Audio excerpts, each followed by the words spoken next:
Allí está Alejandro Moreira. Hola Ale, buen día.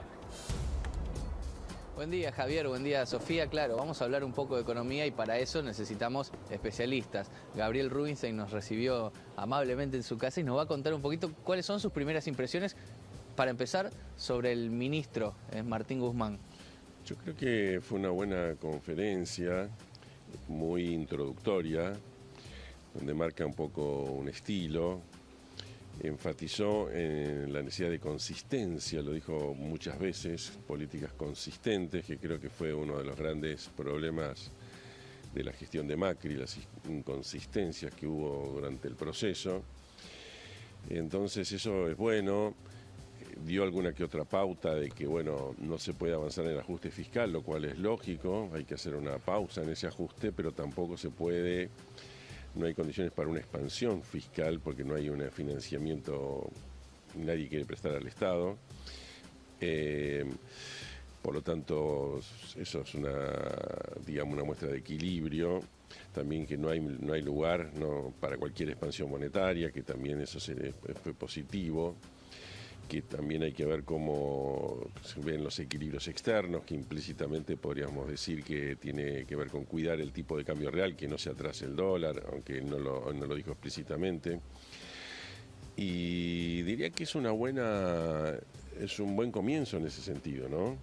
Es decir, es introductorio, ahora hay que ver. También dijo que las medidas las iba a anunciar por escrito, lo cual está bueno porque se van a poder ver exactamente lo que dijo, no va a haber que interpretar a veces tantas cosas o que después digan una cosa y escriban otra. Entonces, yo creo que lo que dijo está bien, pero nuevamente es solo el inicio, ¿no? Bien. Los está escuchando Rubinstein. ¿Qué tal Rubinstein? ¿Cómo le va? Gracias por atendernos. Buen día.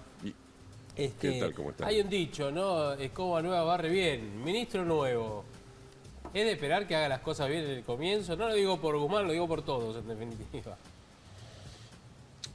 Todos decíamos, o por lo menos la mayoría, que decíamos que sí, que hagan las cosas bien y que el impulso positivo de iniciar una gestión, un nuevo gobierno, todo ese espíritu positivo se traduzca en una acción positiva también. Esto es como un equipo, decíamos recién, ¿Nos escucha Rubinstein? A ver. ¿no? Ahora Yo te sí. escucho bien. Ahora sí, lo estamos escuchando. Sí, yo te decía que el partido hay que jugarlo, hay que jugarlo en la cancha, o sea que las cosas hay que verlas en movimiento, hay que ver las medidas que toman, hay que ver si después no aparecen medidas contradictorias a las medidas que el propio ministerio toma, o sea que en el pasado, por ejemplo, uno podría decir que Prat Gay era un buen economista, Sturzenegger era un buen economista, Duhovne era un buen economista, Guido Sandeleri buen economista. El tema es cuando hay inconsistencias, o sea, en su momento, por ejemplo, por recordar, Prat Gay anunció medidas de inflación que iba a ser del 20-25%, se tomaron después medidas tarifarias que eran el doble de las que él pensaba que se iban a tomar. El dólar subió bastante más de lo que él pensaba que iba a subir. En fin, hubo situaciones fiscales también complicadas. O sea que en realidad no solo se trata de que sean buenos y que puedan querer encarar bien las cosas, sino que después en la práctica el equipo, digámosle así, ande bien, todo el gobierno ande bien, todo el gobierno ande en sintonía y sean, como efectivamente dijo Guzmán ayer, consistentes. O sea, la consistencia tiene que ver con que el conjunto sean medidas coherentes unas con otras, ¿sí?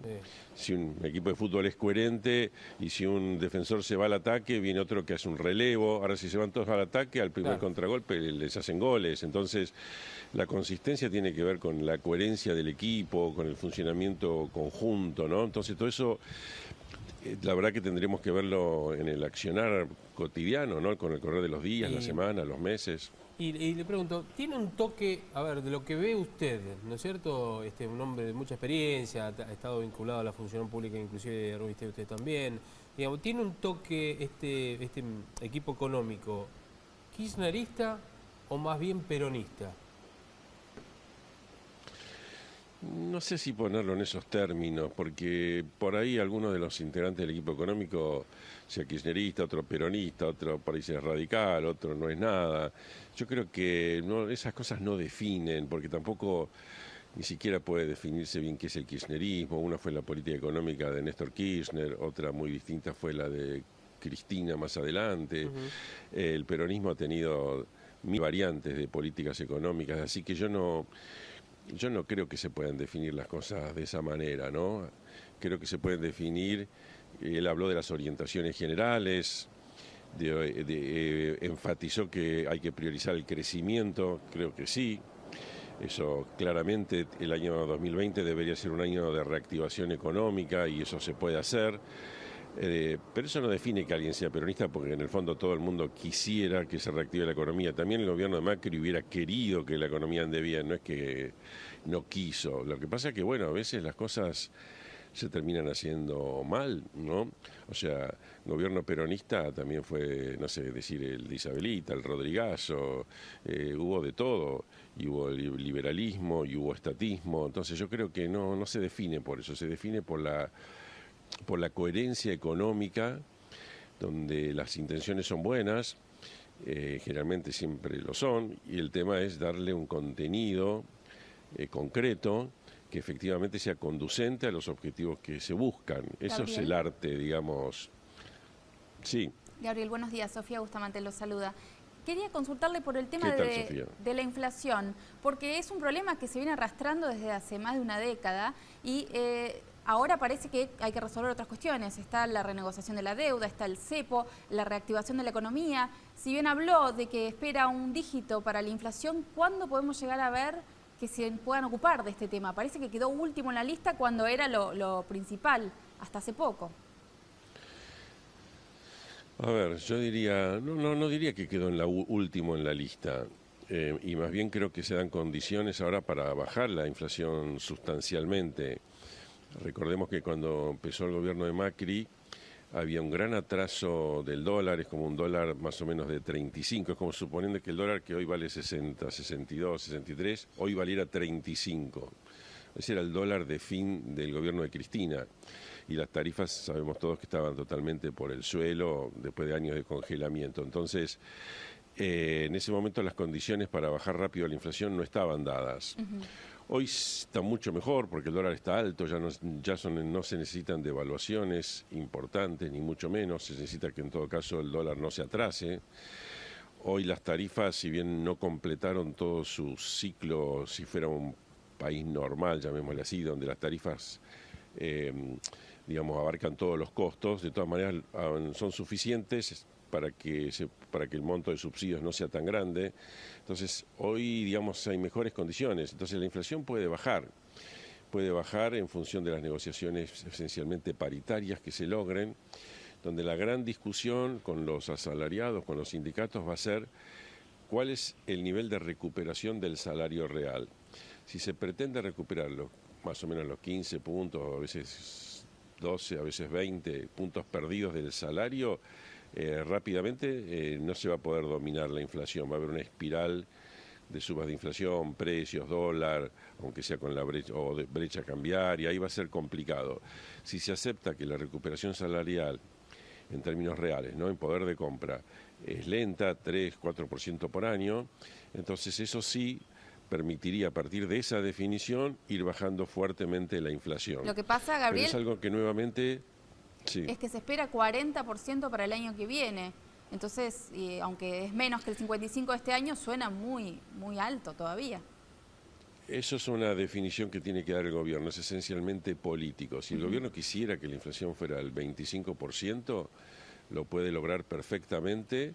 En estas condiciones nuevas. Sí, totalmente, porque no se necesita una inflación, no hay ninguna razón, ni fiscal, no hay ninguna razón intrínseca que vos digas, mira, se necesita inflación del 40%, no, la inflación puede bajar al 25%, en todo caso hay un leve desfasaje que viene hay un cierto desfasaje que viene por la indexación de las jubilaciones, pero eso se puede tratar, se puede tomar algunas medidas compensatorias para eso, para tener un déficit primario que no desborde, o sea, que Sí. sea, por ejemplo, un déficit del 1% o algo así, pero no más que eso. Se puede trabajar eso y tener una inflación del 25% perfectamente. Ahora, si el gobierno, por alguna otra razón, prefiere ir más lento, irá más lento. Pero ya es una decisión política, no solo de Guzmán, ¿no? Es una decisión política del gobierno ir en una dirección o ir en otra. Rubinstein, a ver, mucha gente se debe estar preguntando, bueno, arrancó el gobierno, está bien, hace 48 horas nada más, somos ansiosos de los argentinos, más allá que grabó y dijo, hay mecha corta, ¿no es cierto?, que le puso una cierta preocupación también.